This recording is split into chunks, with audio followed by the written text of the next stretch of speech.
এবার বাংলাদেশকে সরাসরি হুমকি দিলেন পশ্চিমবঙ্গের বিজেপি নেতা শুভেন্দু। বাংলাদেশের সম্মিলিত সনাতন জাগরণ জোটের মুখপাত্র চিন্ময় কৃষ্ণ দাসের মুক্তির দাবিতে পেট্রাপোল সীমান্তে অবরোধের হুমকি দিয়েছেন বিজেপির বিধায়ক ও পশ্চিমবঙ্গের বিধানসভার বিরোধী দলনেতা শুভেন্দু অধিকারী। তিনি বলেন, চিন্ময় দাসকে মুক্তি দেওয়া না হলে আগামী সোমবার থেকে ভারত বাংলাদেশের বৃহত্তম স্থলবন্দর পেট্রাপোল সীমান্ত অবরোধ করবে বিজেপি।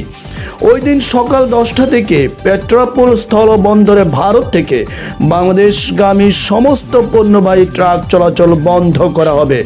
উনি নিজে তার নেতৃত্ব দিবেন, যদিও সেক্ষেত্রে ছাড় দেওয়া হয়েছে যাত্রীবাহী বাসকে। বুধবার কলকাতাস্থ ডেপুটি হাই কমিশনার ঘেরাও কর্মসূচি শেষে এমন হুঁশিয়ারি দেন বিজেপির এই নেতা। শুভেন্দু অধিকারী বলেন, তাদের প্রত্যেকের সঙ্গে বাংলাদেশের বহু মানুষের আত্মীয়তার সম্পর্ক রয়েছে।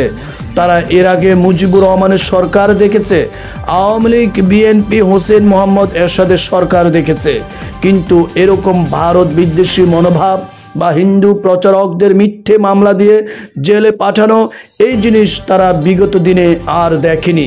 হুঁশিয়ারি উচ্চারণ করে শুভেন্দু বলেন, enough is enough. Chinmoy Krishna দাসের বিরুদ্ধে কোনো অভিযোগ নেই বা অভিযোগ প্রমাণিত হয়নি। তিনি বাংলাদেশের রাষ্ট্রবাদী বৈষ্ণব ধর্মাবলম্বী প্রচারক। বাংলাদেশের পতাকা কাঁধে নিয়ে তিনি সেদেশের মুক্তিযুদ্ধের পক্ষে স্লোগান তুলেছিলেন।